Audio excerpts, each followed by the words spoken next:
大家好啊，我係 Queen 思珍，今日想同大家分享我一個關於面試嘅經歷嘅。喺2006年咧，咁我參加部門內部嘅一個面試咧，就係爭取去醫管局嗰度咧修讀為期2年嘅精神科登記護士課程咁樣。咁我記得當時入到去考場嘅時候咧，就見到考官坐我對面啦，咁台面擺咗12個信封喺度。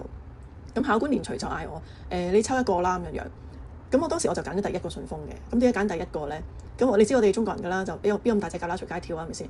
咁我就係覺得冇咁大隻蛤乸隨街跳，咁我不如就係揀冇人揀嗰個啦咁樣。咁一打開裏邊咧，咁其實就有張紙嘅，就攝住老人痴呆症咁樣。咁由我決定去抽呢個信封，可能都冇2秒之內。咁我抽到嘅時候咧，我其實眼尾就見到考官咧喺度唞大氣，因為我都明白嘅。咁如果佢要面見成過百人，個個都喺度咁嘅時候，譬如好似我嗰個朋友仔咁樣抽到第2個信封就係氣質性精神病。咁如果你抽到呢個信封嘅時候，你冇理由唔㗎嘛，係咪先？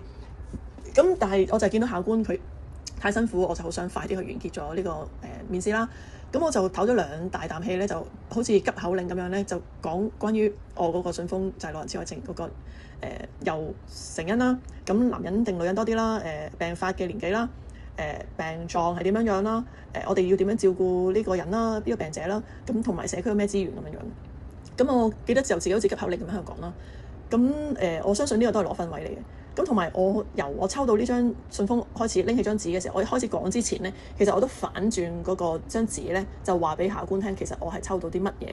咁我覺得呢個都係加分嘅位置嚟嘅。咁結果我就當時就呢個表現咧，就喺過百人之中咧就脫穎而出啦，就第一個去攞到呢個位置去修讀呢個課程。